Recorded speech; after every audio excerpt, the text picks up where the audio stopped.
The alarm went off at 4:47 in the morning, 13 minutes before it was supposed to, because the clock on the microwave had never been right, and Maya Chen had never bothered to fix it. She lay still for exactly 4 seconds. She had learned to count them, to give herself those 4 seconds before the world rushed back in, and then she rose. The apartment was dark and cold in the particular way that February mornings in Columbus, Ohio are cold, which is to say the cold has teeth and it finds the gaps in everything. The weather stripping on the front door, the single-pane windows in the boys' room, the thin place between wanting to stay in bed and knowing you absolutely cannot.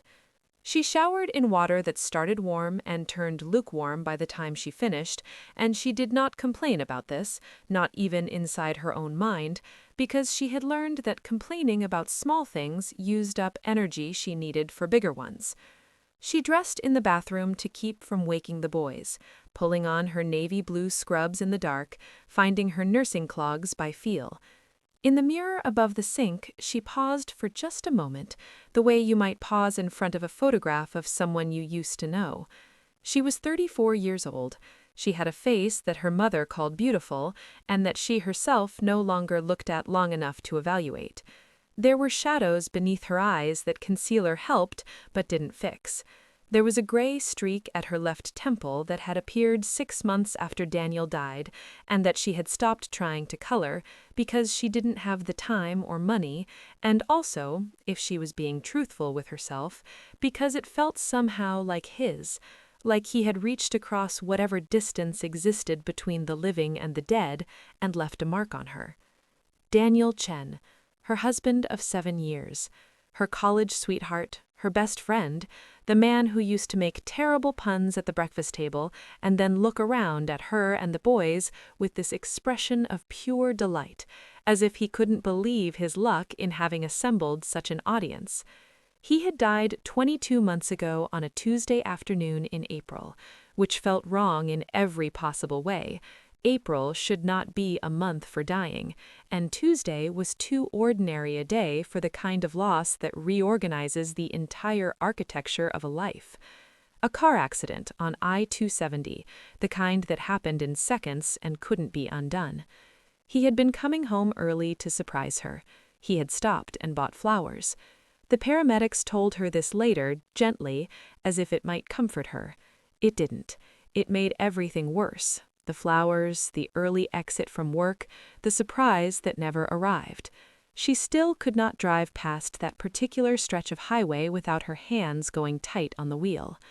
She put water on for coffee and stood at the kitchen window looking out at the parking lot where a light snow was beginning to fall, thin and half-hearted, the kind that wouldn't amount to anything but would make the roads slick enough to matter. She thought about the drive to work. She thought about calling the boys' school to remind them about Eli's inhaler, which she had left in his backpack's outer pocket. She thought about the electric bill that was due Friday and the overtime shift she'd picked up Thursday night that would cover it. She thought about all of these things simultaneously and with a kind of practiced efficiency, the way an air traffic controller manages multiple incoming flights, each one requiring attention at slightly different intervals. The coffee maker gurgled and spit. She poured a cup, wrapped both hands around it, and allowed herself one more moment of stillness before she heard the first sound from down the hall. A thump, then a whispered argument, then silence, then another thump. The boys were awake. They were 8 years old, Eli, Marcus, and Noah, and they had arrived in the world within 11 minutes of each other on a Tuesday in August, which meant that Maya had always associated Tuesdays with both the greatest and worst things that had ever happened to her. Eli came first, small and furious, screaming before he was fully out, as if he had opinions about the process and wanted them known. Marcus came second, quiet, eyes open, looking around the delivery room with an expression of thoughtful assessment that had never really left his face.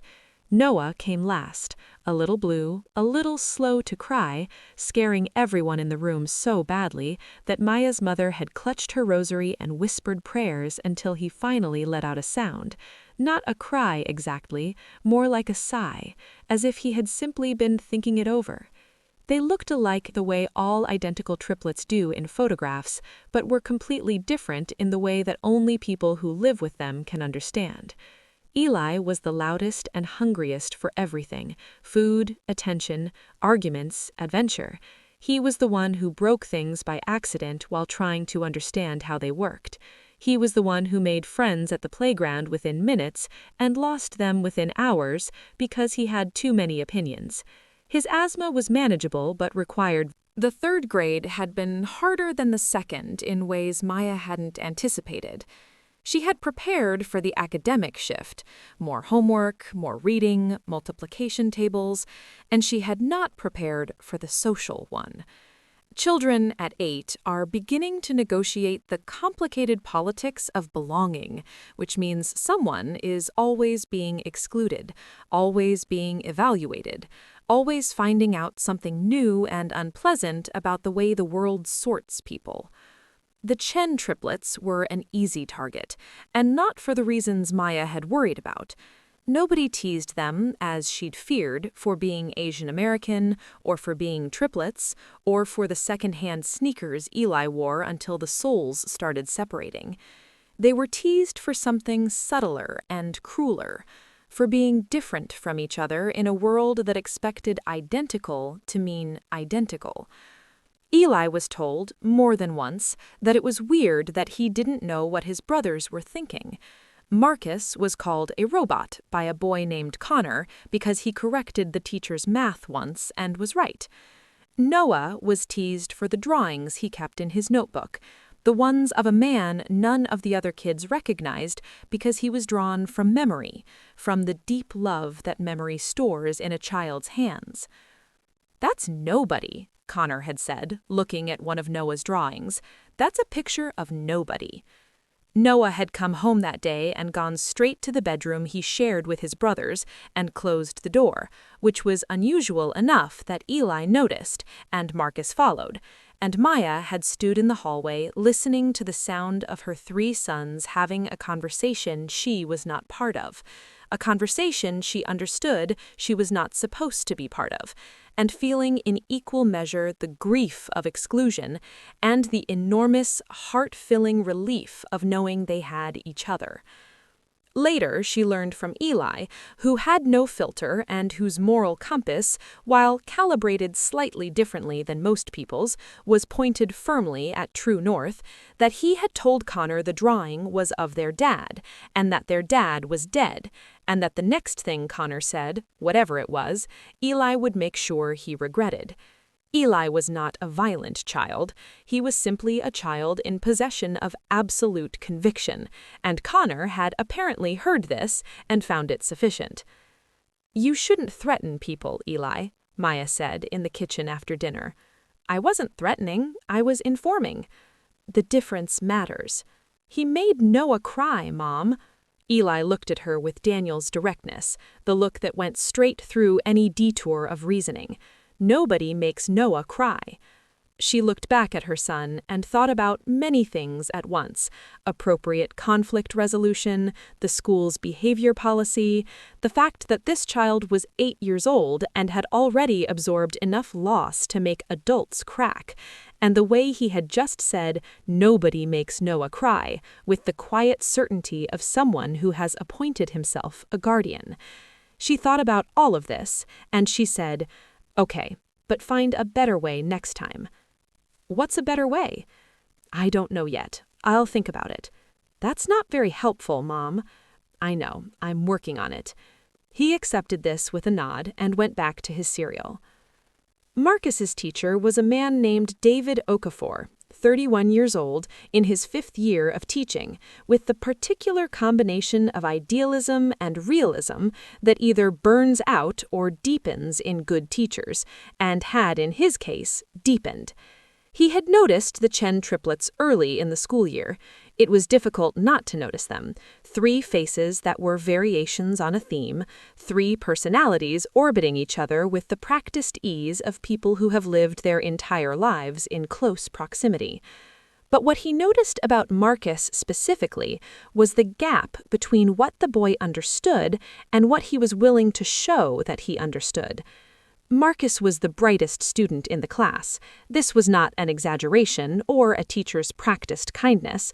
It was simply true, measurable, and a little heartbreaking in the way that exceptional children in under-resourced situations can be heartbreaking, because you can see both what they are and what they might become, and the distance between those things is sometimes very large. Marcus read above a sixth-grade level. His math intuition was startling, and he spent considerable energy making sure none of this was obvious, folding himself down to something closer to average, because he was old enough and observant enough to understand that standing out had costs. Mr. Okafor noticed this because he had done the same thing at Marcus's age, in a different city, in a different kind of family, for similar reasons. He started keeping Marcus after class occasionally, not as punishment, but with assignments, things that couldn't be done in the standard class time. The apartment next door to theirs was occupied by a man named Gerald Washington, who was 63, retired from the post office, widowed, and in possession of the best garden on the property, which was not saying much given that the property was an apartment complex with a narrow strip of communal lawn. But Gerald grew tomatoes in containers on his patio every summer with an intensity of focus that suggested the tomatoes were important in ways beyond their nutritional value. He had 6 grandchildren who visited on holidays and who treated him with the casual affection children reserve for grandparents they are not afraid of, and he fed the boys cookies without being asked and called them by their names, the right names, which most people took weeks to learn, from their 3rd week in the building. He had known Maya was struggling before she knew he knew. He had heard her on the phone sometimes through the shared wall that divided their patios, not the words but the tone, the voice she used when she was talking to insurance companies or utilities or any of the various bureaucracies that seem specifically designed to be navigated by people who have time and energy to spare. He had heard her, and he had thought about his own wife in the months after she lost her sister, the way grief made a person's voice go flat, even when they were talking about ordinary things, and he had decided to be useful. He started small, offering to watch the boys after school if Maya was on a late shift and the after-school program was closed. This happened twice in November, and then became an arrangement so natural that nobody acknowledged it as an arrangement. The boys did homework at Gerald's kitchen table. He fed them crackers and apple slices. He let them watch television if the homework was done. He asked them questions about their days in the straightforward way of a man who genuinely wanted to know the answers, and he listened to the answers with the same attention. Eli thought Gerald was the second best person in the world, after his mother, and tied with Uncle Raymond. He had made this ranking explicit to Gerald on a Tuesday in January, sitting at his kitchen table eating crackers. "Second best is good," Gerald had said. "It's really good," Eli said. "I only have 3 people in the top 3. "Who's third?" Eli had thought about it. "Marcus," he said. "Not Noah?" "Noah's tied with Marcus. It's a 3-way tie for third." Gerald had laughed, a real laugh, deep and surprised, and Eli had looked pleased with himself, which was his natural expression. One evening in March, Gerald knocked on Maya's door after the boys were in bed. He handed her a small envelope. She opened it. Inside were 3 $20 bills, folded once. "Gerald, it's not for me," he said. "It's from some folks at my church who do a thing for families." He paused. "For the trip, the boys mentioned it." She held the envelope and felt something complicated move through her, gratitude and grief and pride in their constant negotiation. "I can't take." "You're not taking. It was offered." His voice was gentle but firm in the way of someone who had made up his. Washington, D.C. was in mid-April, and the 3 weeks before it were the fullest she'd had in months. Overtime shifts, the boys' spring program at school, Eli's allergist appointment, Marcus's academic competition. He had placed 3rd in a county-wide math challenge, accepting the ribbon with the careful expression of someone trying not to appear too pleased. And Noah's spring art show, which was held in the school gym on a Thursday night when Maya worked until 6 and arrived at 6:15, out of breath, still in her scrubs, and found Noah standing beside his art table with 3 framed drawings on display. The center drawing was of their family, all 5 of them, Maya, the boys, and Daniel, sitting at the kitchen table. Daniel was rendered in pencil, slightly different from the others, softer somehow, as if he were lit from a different source. Maya stood in front of the drawing for a long time. Mr. Okafor appeared beside her. She had met him twice before, at parent-teacher night and briefly at pickup once.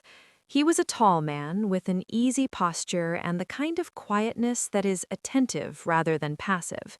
He stood beside her and looked at the drawing.